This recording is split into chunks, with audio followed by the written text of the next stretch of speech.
We're about to go on a journey through 1,000 years of history.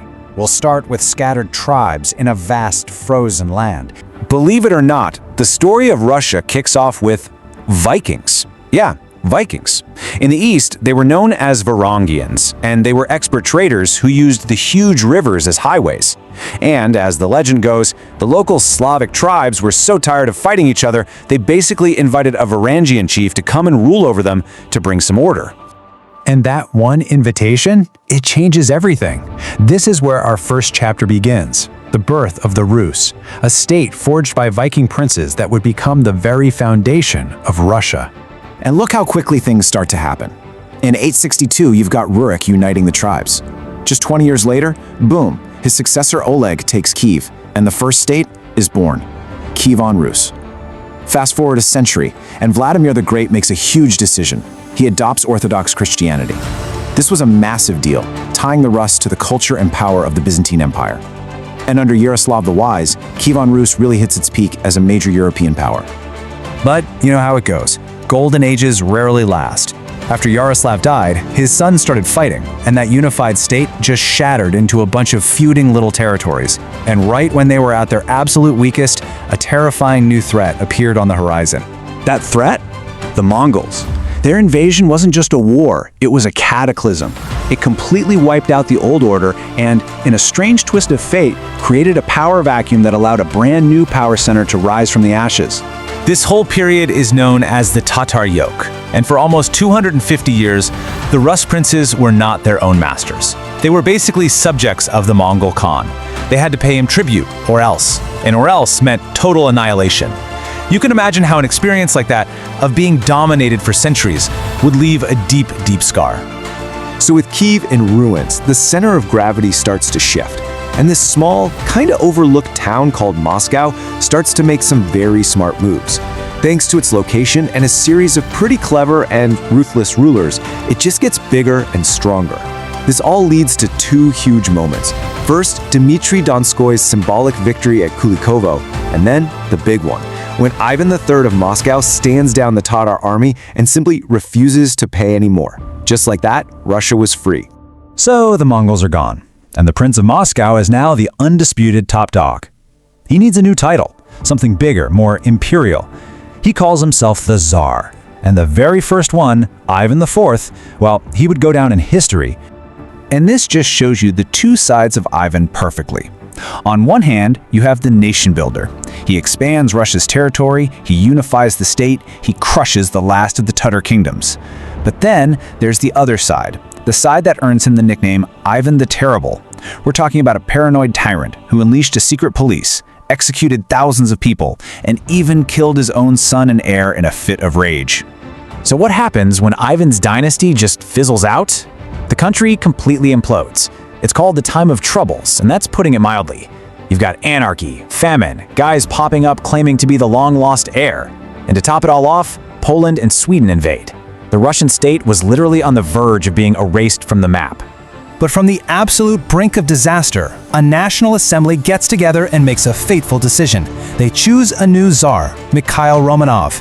And that name is one you need to remember, because his family, the Romanovs, would pull Russia out of the darkness and rule for the next 300 years.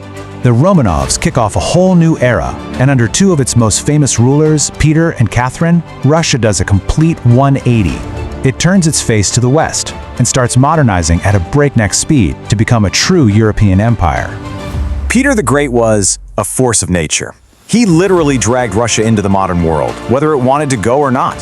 He travels to Europe, builds Russia's first real navy from scratch, founds a spectacular new capital, St. Petersburg, to be his window to the West, and even forces his nobles to shave off their old-fashioned beards. He actually put a tax on beards. That's how committed he was. Following Peter, you get Catherine the Great, and her story is incredible. She was a German princess who seized the throne from her own husband in a coup. She was what they called an enlightened autocrat. She had absolute power, but she was also fascinated by the latest ideas of the Enlightenment. She's writing letters to philosophers like Voltaire, expanding the empire all the way to the Black Sea, and overseeing a true cultural golden age. But as Russia got bigger and stronger on the world stage, deep cracks were starting to form at home. The entire 19th century becomes this massive tug-of-war between people trying to reform and modernize the country, and the government trying to repress any change and hold on to absolute power. And you can just see this constant whiplash right here. It's a century of total contradiction. They achieve this incredible triumph, defeating Napoleon himself. Then they turn around and brutally crush their own army officers who are asking for a constitution. They get humiliated in the Crimean War, which finally forces Tsar Alexander II to make a massive reform, abolishing serfdom. And as reward, he gets blown up by revolutionaries. It's just non-stop turmoil. Now, to really understand why that reform, freeing the serfs, was so absolutely earth-shattering, you just have to remember one simple fraction: 1/3.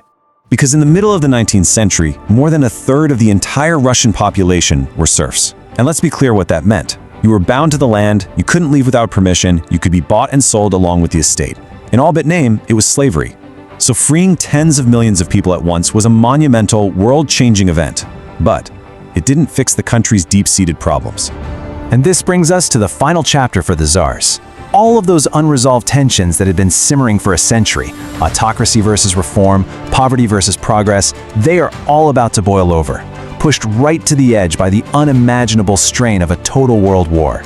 The start of the 20th century was just one body blow after another for the regime.